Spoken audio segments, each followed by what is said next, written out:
Ndugu wananchi, naitwa Kanali Bernard Masala Mlunga, kaimu mkurugenzi wa habari na uhusiano, Jeshi la Ulinzi la Wananchi wa Tanzania.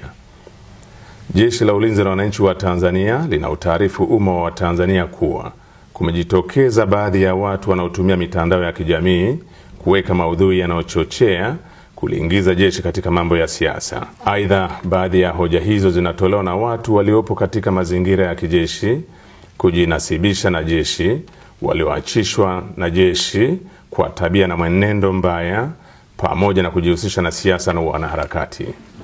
Kwa mantiki hiyo, Jeshi la Ulinzi la Wananchi wa Tanzania linapenda kuutaarifu umma wa Tanzania kuwa linaendelea kutekeleza majukumu yake kikatiba kwa uaminifu, utii na uhodari kwa kuzingatia kiapo chetu.